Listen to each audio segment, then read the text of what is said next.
Senator Davey. Thank you. My question is to the Minister representing the Minister for Health, Senator Cash.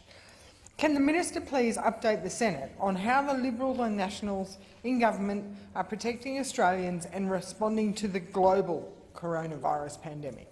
The Minister representing the Minister for Health, Senator Cash.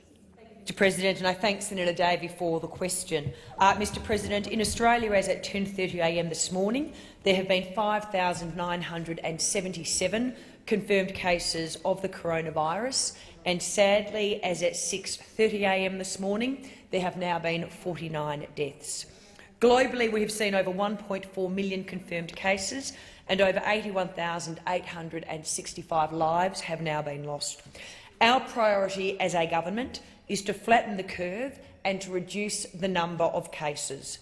Australia's health emergency responses are flexible and they are scalable in order that we can respond effectively to the evolving situation. We are well placed to respond to ill travellers and those at risk of contracting infection with border isolation, surveillance and contact tracing mechanisms already in place. We have one of the world's leading testing programs, with just over 313 tests conducted in Australia, one of the highest per capita rates of testing in the world. The National Cabinet, on receipt of the expert medical advice, is continuing to coordinate a national response, working with the states and territories. We have taken further steps to enforce social distancing measures, implemented further travel restrictions to prevent the spread of the virus, and we have more than 220 fever clinics up and running around the country. The rates of new cases in Australia have been declining over the past few weeks, which is an encouraging sign. However, as we all know, now is not the time for complacency, and Australians must continue to practice social distancing measures. And again, as we approach the Easter long weekend, the message to all of us is clear: stay at home this Easter and help save lives. Senator Davey, a supplementary question.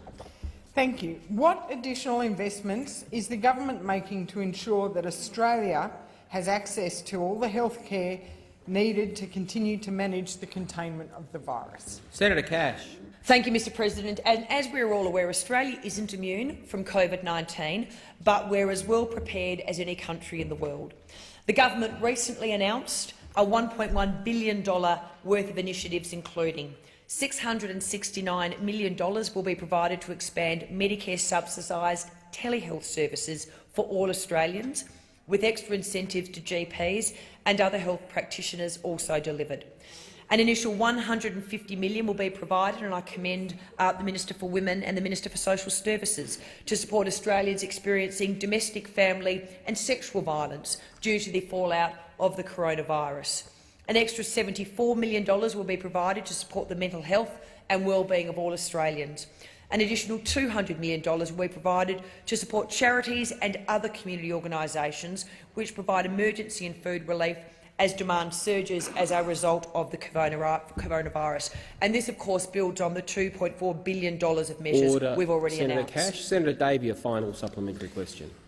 Thank you. Finally, how should Australians respond to the increasing measures that are being implemented to contain the virus? Senator Cash. And as the spread of coronavirus increases in the community, it's important that Australians know the practical things that they can do to protect their own health, the health of their families and the health of the community as a whole. The Chief Medical Officer advises, as we all know, of these 5 simple actions that we should all practice on a daily basis. Be at least 1.5 metres away from everyone, wherever this is possible. Wash your hands, do it often, and do it properly for at least 20 seconds. Cough or sneeze into your elbow, not your hands.